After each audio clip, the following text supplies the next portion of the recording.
2007 world কাপে 87 করেছিলাম। ওই ইনিংসটা আমার কাছে আলাদা একটা ইনিংস মনে হয় আর কি, বিশেষ করে সাউথ আফ্রিকার ইনিংসটা আমার সবসময় আমার কাছে বেস্ট একটা ইনিংস মনে হয়। আপনি কি ছোটবেলা থেকেই ভেবেছিলেন যে ক্রিকেটার হবেন? আমার কাজিন ক্রিকেট খেলতো, খালাতো ভাই আফজাল আহমেদ পনির ভাই, উনি সেকেন্ড ডিভিশন খেলেছিল। তো আমরা একসাথে জয়েন্ট ফ্যামিলি ছিলাম, খালাদের সাথে ছিলাম। তো ভাইয়ের সাথে আমি সবসময় ছোটবেলা থেকে খেলার মাঠে যেতাম এবং ছোটবেলা থেকে সত্যি কথা আমি আসলে শুধু ক্রিকেটটাই পছন্দ করতাম, অন্য স্পোর্টস আমার অতটা ভালো খেলতাম না। যেহেতু আমরা যখন স্কুলে বার্ষিক প্রতিযোগিতা হয়, আমার বোন ভাইয়া ওনারা সবসময় প্রাইজ নিয়ে আসতো, কিন্তু আমি কখনোই আনতে পারতাম না। তো কিন্তু এখন আল্লাহর রহমতে আমার বাসায় অনেক প্রাইজ আছে ক্রিকেটের জন্য। তো ওই জিনিসটা চিন্তা করলে মনে হয় যে আসলে আমি খুব লাকি। ছোটবেলা থেকে আমি ক্রিকেটটাই পছন্দ করতাম এবং স্বপ্ন ছিল যে একটা জায়গায় এখনো যেমন ক্রিকেটই সব আমার কাছে মনে হয়। আমরা আপনার জন্য দোয়া করি যাতে আপনি আরো অনেক বছর বাংলাদেশের জন্য খেলতে পারেন। আমরা পরবর্তী প্রশ্নে যাচ্ছি। শিবলু কুমিল্লা থেকে প্রশ্ন করেছেন, জীবনের সবচেয়ে বড় ভুল? অবশ্যই জীবনের সবচেয়ে বড় ভুল তো আমি বলবো যে 2013 যে বিপিএলটা খেলেছিলাম, ওইখানে যে ঘটনাটা হয়েছিল অবশ্যই আমার জীবনের সবচেয়ে বড় ভুল আমি মনে করি। তো ওইটার জন্য আমি ক্ষমাও চেয়েছি পুরো জাতির কাছে। আবার আমি চাচ্ছি যে আমাকে সবাই ক্ষমা করে দিবেন। আমি চেষ্টা করব যে নেক্সট টাইম যখনই এই ধরনের সিচুয়েশনে তো যেন আর না হয়, অন্য কোনো ক্রিকেটারের সাথে যেন এই ধরনের ঘটনা না হয়, এটা আমি দোয়া করি সব ক্রিকেটার যেন সেফ থাকে। জীবনের সবচেয়ে বড় ভুল আমি মনে করি যে 2013 বিপিএল এ যে ঘটনা হয়েছিল, সেটা ভুল বুঝতে পারাটাও কিন্তু অনেক বড় একটা ব্যাপার এবং আমরা আশা করব যে আপনি যেই সৎ উদ্দেশ্য নিয়ে আবার খেলা শুরু করতে চাচ্ছেন আপনার সেই ইচ্ছা পূরণ হবে। আমরা পরবর্তী প্রশ্নে যাচ্ছি। মতিন মাদারীপুর থেকে প্রশ্ন করেছেন, ক্রিকেটার না হলে কি হতেন? ক্রিকেটার না হলে আসলে ছোটবেলা তো সবাই স্বপ্ন থাকে এক একটা, যেমন আমার একবার পাইলট হওয়ার ইচ্ছা থাকতো, একবার ডক্টর হওয়ার ইচ্ছা ছিল, কিন্তু আসলে এগুলা কিছুই হতে পারতাম না। ক্রিকেটটাই মনে হয় আমার ছিল। তো ক্রিকেট, অন্য কোনো স্পোর্টস আসলে আমার অতটা পছন্দ না, ক্রিকেটটাই হয়তো বা খেলতাম। তো আমি লাকি যে আসলে শখের জিনিসটাই পেশা হয়ে গিয়েছে, এটা আসলে খুবই লাকি যে এই খেলাটা পছন্দ করি এবং এইটাই আমার পেশা হয়ে গিয়েছে। তো আসলে ওইভাবে চিন্তা করি না ছোটবেলায় আসলে কি হব। হ্যাঁ, আর বাবা মার কি ইচ্ছা ছিল? বাবা মার আসলে যখন আমি আন্ডার 13 খেলতে গেলাম শিলিগুড়িতে 99-এ, তারপরে বাসায় বুঝলো যে না, ওকে দিয়ে হয়তো বা স্পোর্টস হবে, কারণ ওই টুর্নামেন্টে আমি বেস্ট প্লেয়ার হয়েছিলাম। এবং আর কি প্রচুর বাসা থেকে আর কি পড়াশোনার জন্য চাপ ছিল, কিন্তু আমি সারাক্ষণ খেলার জন্যই যোগ ছিল। যে পরীক্ষা দেখা যাচ্ছে যে 1:30টার সময় পরীক্ষা, আমি 12:30টার সময় আসতাম বাসায় খেলে। তো প্রচুর মারও খেয়েছি আপার কাছে যে পরীক্ষা তোমার, কিন্তু ওই আন্ডার 13 খেলার পরে তখন বাসায় বুঝছে যে না, ওরে দিয়ে হয়তো স্পোর্টস হবে, তখন আর কিছু বলে নাই। আচ্ছা, অবশ্যই বাবা মা এবং প্রচুর সাপোর্ট পেয়েছি, সাপোর্টটা অনেক ইম্পর্টেন্ট, প্রচুর ইম্পর্টেন্ট আসলে। আব্বা আম্মা ভাই ভাবি আপা ওনাদের সাপোর্টটা পেয়েছি, বিশেষ করে আমার খালাতো ভাই, উনি যে সাপোর্টটা দিয়েছে আর কি খেলার জন্য, আর কি আমাকে এনকারেজ করেছে সব সময় যে না প্র্যাকটিস করো। এবং আমার স্যার, আমি বলবো যে ওয়াহিদুল গনি স্যার, আমার যে কোচ, উনি আমাকে প্রচুর সাপোর্ট করেছে। আমার আর কি আমি এখন আজকে যে পজিশনে এসেছি, আমার কাছে মনে হয় যে আমার স্যারের অবদানটা অনেক, কারণ উনি সব সময়, আমার বাসা ছিল মাদারটেক, প্র্যাকটিসে যেতাম ধানমন্ডিতে। তো আমি 95 ডিসেম্বর থেকে শুরু করেছি প্র্যাকটিস, 2000 পর্যন্ত একদিনও আমাকে মিস করে নাই স্যার যে আমি ব্যাটিং পাবো না, কারণ আমাদের ওইখানে কিন্তু প্রায় 60 থেকে 70 জন স্টুডেন্ট ছিল, 2 ঘন্টার সেশন। ওই 2 ঘন্টার সেশনে সবাইকে ব্যাটিং দেওয়া সম্ভব ছিল না, কিন্তু আল্লাহর রহমতে স্যার আমাকে এভরিডে ব্যাটিং দিত। তো আমি লাকি ছিলাম যে ওই স্যার আমাকে, দেখা যেত যে একজন ন্যাশনাল প্লেয়ার আসছে আমাদের ট্রেনিং এ, বাইরে দেখতেছে প্র্যাকটিস, তো আমি যেই শটটা পছন্দ করি স্যার বলারকে বলতো যে তুমি ওরে বাউন্সার মারো, এবং আমি কাট এবং পুল খেলতে পছন্দ করতাম। আচ্ছা। তো যত জোরে বল আসতো আমি ওই কাট পুল খেলতাম।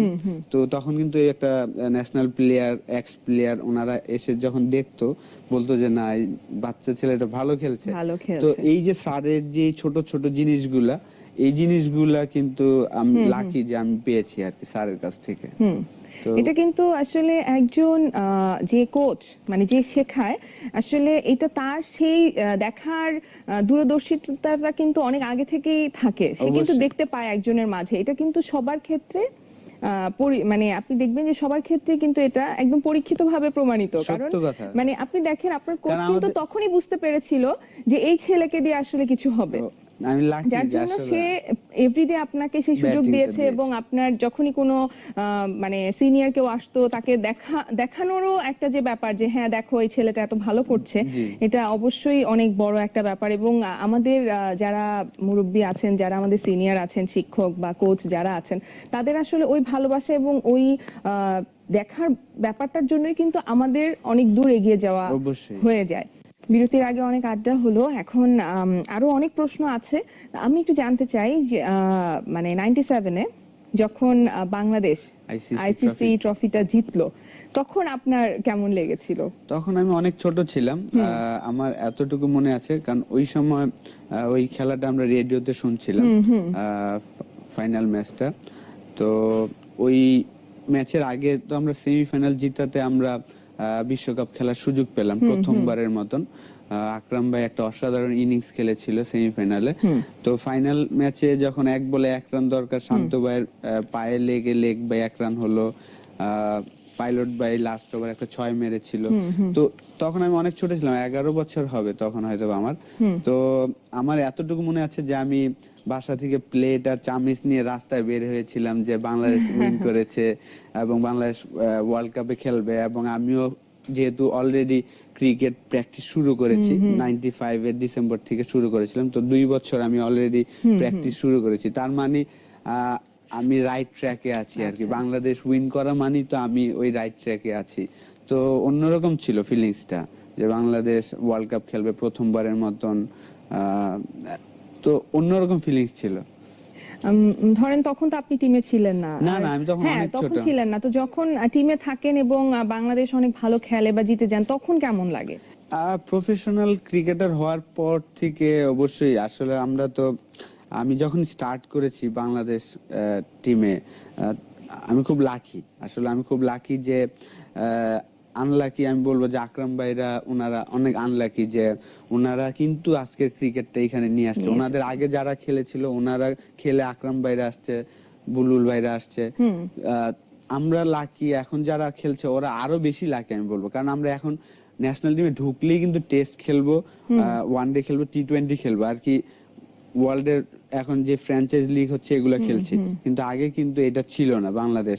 তো আমি লাকি এই কারণে বলছি, 97-এ ওই টুর্নামেন্টে জিতার পরে কিন্তু আমরা ওয়ানডে স্ট্যাটাস পেলাম, ওয়ার্ল্ড কাপ খেললাম, ওয়ার্ল্ড কাপের পরে আমরা টেস্ট স্ট্যাটাস পেলাম। তো আমি যখন ঢুকলাম বাংলাদেশ টিমে তখনই কিন্তু বাংলাদেশ টেস্ট স্ট্যাটাস পেয়ে গিয়েছে অলরেডি। তার মানে আমি এখন আর কি সচিন টেন্ডুলকার বলেন ওদের সাথে, আমার ভাই যেমন আমার খালাতো ভাই, উনি সব সময় বলতো যে তুমি কম্পিটিশন দেওয়ার চেষ্টা করবা ওদের সাথে, আর কি বড় স্বপ্ন দেখবা, তাহলে হয়তো ছোট কিছু একটা পাইতে পারো। তো যখন টিমের সাথে থাকি, বাংলাদেশ উইন করে, এটা তো অন্যরকম ফিলিংস, আসলে এটা বলে বোঝানো যাবে না। কারণ আমি একটা জায়গায় আমার কাছে মনে হয় যে আমরা সবাই এক আর কি। যখন একটা বাংলাদেশ ভালো একটা রেজাল্ট করে তখন কিন্তু 16 কোটি মানুষ একদম, এখন যদিও আমরা অনেক, আমি বলবো যে এটাই হওয়া স্বাভাবিক, এখন কিন্তু অনেক রিল্যাক্স আর কি, যে এটা তো জিতাটা স্বাভাবিক। হ্যাঁ, কিন্তু আগে কিন্তু এটা ছিল না। আগে আমরা যখন একটা ম্যাচ উইন করতাম দেখা যেত যে পুরা রাস্তায় নেমে যেত সবাই। তো এখন এই জিনিসটা হয় না, কারণ এখন আমরা ডে বাই ডে ইমপ্রুভ করছি, এখন আমরা একটা ভালো দল হিসাবে। আগে কিন্তু ওই জিনিসটা ছিল না, তো ওই সময় মজাটা বেশি ছিল। সত্যি কথা, আসলে খুব লাকি যে ওই সময় আসলে মজা বেশি ছিল, যে একটা উইন করতে বাংলাদেশ, যেমন 99 ওয়ার্ল্ড কাপে পাকিস্তানকে হারানোর পরে কিন্তু পুরা সবাই চলে আসছে বাংলাদেশ টিমকে সম্বর্ধনা দেওয়ার জন্য, অন্যরকম ফিলিংস ছিল। তারপরে ওইটার পরে আবার দেখা গেল যে অনেক দিন হয়েছে আমরা উইন করতে পারছিলাম না।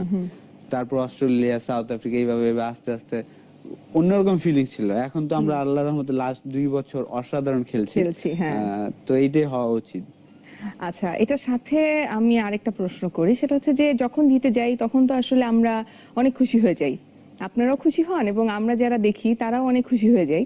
তো ধরেন কখনো হয়তো একটু খারাপ খেলে ফেললেন, তখন আপনাদের মন তো অবশ্যই খারাপ হয়, কিন্তু আমরা একটু বেশি কি মানে আবেগ দিয়ে তাড়িত হয়ে যায় না, যে ধরেন আমরা আমাদের কন্ট্রোল হারিয়ে ফেলি? এই ব্যাপারটাকে আপনি কিভাবে দেখেন? আমার কাছে এটা খুব মানে কষ্টের মনে হয়, কারণ যে আমাকে এত সম্মান এনে দিচ্ছে, আমি তাকে খুব ভালোবাসছি, খুব সম্মান করছি, কিন্তু যখনই সে একটু খারাপ করছে তখনই আমি তাকে হয়তো যা মুখে আসছে তাই বলছি। তো এই ব্যাপারটাকে আপনি কিভাবে দেখেন? আমার মনে হয় যে আমরা যেমন অনেকবার জিতে একটা অ্যাডাপ্টেশন হয়ে গেছে আমাদের সাথে, যে হ্যাঁ আমরা জিততে পারি, তেমনি আমরা হারতেও পারি। এই ব্যাপারটা কিন্তু আমাদের ভেতরে আসলে থাকা উচিত। আপনি কি মনে করেন? আমার কাছে মনে হয় এখন আমাদের সবাই আর কি যারা ফ্যান, আমি মনে করি যে এখন অনেক ক্রিকেট নলেজ তাদের সবারই।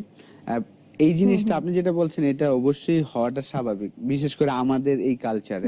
এশিয়াতে এই জিনিসটা বেশি হয়। আপনি যদি অস্ট্রেলিয়া বা সাউথ আফ্রিকা ওইসব জায়গায় যান, হয়তো ওরা এত বদার করে না, জাস্ট একটা গেম হিসাবে চিন্তা করে। কিন্তু আমাদের এখানে এই একটা গেমটাকে আসলে আমরা সবকিছু মনে করি, সবাই 16 কোটি মানুষই এই জিনিসটা। কিন্তু আমার কাছে মনে হয় যে অবশ্যই সাপোর্ট করা উচিত। ভালো সময় তো আমরা সাপোর্ট করি, খারাপ সময়ও সাপোর্ট করা উচিত, যেটা এখন হয়। আমি মনে করি যে এখন কিন্তু এই জিনিস থেকে আমরা আগে ছিল 3-4 বছর বা 5 বছর আগে এই জিনিসটা বেশি ছিল, হারলে এখন আস্তে আস্তে কমছে, বাট একেবারে চলে যায়নি কিন্তু। একেবারে যাবে না। যারা স্পোর্টসম্যান বা আপনি প্রফেশনাল, আমি মনে করি এইটাই কিন্তু লাইফ আসলে। আপনি ভালো করলে উপরে যাবেন, খারাপ করলে নেগেটিভ শুনতে হবে, এটা আপনার অ্যাডাপ্ট করতে হবে আমার কাছে মনে হয়। কিন্তু দর্শক আমার মনে হয় একটু সহনশীল হওয়া উচিত। আমার এটা তারপরে আমি মনে করি যে আমাদের দর্শক কিন্তু আমি পার্সোনালি মনে করি যে আমি যেভাবে দেখি, যে আমার কাছে মনে হয় যে যদি নেগেটিভ কিছু বলেও থাকে, রিঅ্যাক্ট না করাটাই ভালো। যে আমরা যারা প্রফেশনাল, যে প্রফেশনে আছে, রিঅ্যাক্ট না করে জাস্ট সময়টাই আসলে আপনাকে চেঞ্জ করে দিবে আমার মনে হয়। নিতু সিলেট থেকে প্রশ্ন করেছেন, আলাদিনের দৈত্য এসে যদি বলে হুকুম করুন মালিক, দৈত্যের কাছে কি চাইবেন? অবশ্যই আমার ক্রিকেট খেলার টাইম চাবো যে আমি আসলে ব্র্যাডম্যানের মতন বা সচিন টেন্ডুলকারের মতন পারফর্ম করতে চাই। এই ধরনের কিছু চাবো আর কি। 3টা তো চাইতে হবে, একটা চাইলেন, তারপরে বাকি 2টা? আচ্ছা, তো 3টা চাইতে হবে। একটা তো ক্রিকেটের বেস্ট প্লেয়ার হওয়ার ইচ্ছা, তারপরে আরেকটা চাবো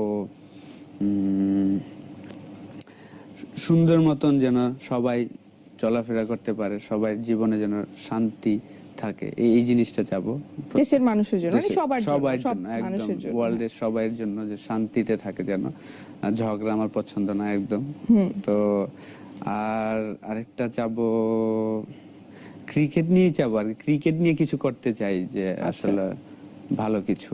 তো ক্রিকেট নিয়ে আপনার ভবিষ্যৎ পরিকল্পনাটা কি? এখানে একজন প্রশ্ন করেছেন মানিক দিনাজপুর থেকে, যে ক্রিকেট নিয়ে আপনার ভবিষ্যৎ পরিকল্পনা কি? ক্রিকেট নিয়ে আমার প্ল্যানিং হলো যে আপনার আগস্ট থেকে যখন আমার ব্যান্ডটা উঠে যাবে, আমি হয়তোবা নেক্সট সিজন থেকে খেলা শুরু করব। তো আমি যদি সুস্থ থাকি, আমার বিশ্বাস যে আমি আরো 7-8 বছর অ্যাটলিস্ট, যেহেতু আমি ব্যাটসম্যান, আমি আশা করি যে আমি খেলতে পারবো। তো তারপরে লাইফে হয়তো আমি ক্রিকেটের সাথেই থাকতে চাই। আমার যে এক্সপিরিয়েন্স হয়েছে আর কি, এই 13 বছর ইন্টারন্যাশনাল ম্যাচ খেলে, 2 বছর বাইরে থেকে, আমি যে এক্সপিরিয়েন্সটা আমার কাছে আছে, আমি মনে করি যে আমি শেয়ার করতে চাই প্রত্যেকটা ইয়াং ক্রিকেটারকে বলেন বা যারা সিনিয়র, তাদেরকে আমি শেয়ার করতে চাই। কারণ আমি একমাত্র ক্রিকেটার, আমি মনে করি যে আমি কিন্তু সবকিছুই, একটা কয়েনের 2টা পিটি দেখেছি আমি। আসলে আজকে হিরো কালকে জিরো, সবকিছুই কেন হয়, কিভাবে করা যায়, এটা আমার অনেকটা, আমি মনে করি যে আমার থেকে বেটার খুব কমই আছে বাংলাদেশে। এই এক্সপিরিয়েন্সটা আমি শেয়ার করতে চাই। অবশ্যই তাই। আমরা পরবর্তী প্রশ্নে যাচ্ছি। মিতু ঢাকা থেকে প্রশ্ন করেছেন, বর্তমান সময়ে কোন জিনিসটা সবচেয়ে বেশি মিস করেন? অবশ্যই খেলাটা মিস করি, যখন খেলার মাঠে খেলা হতো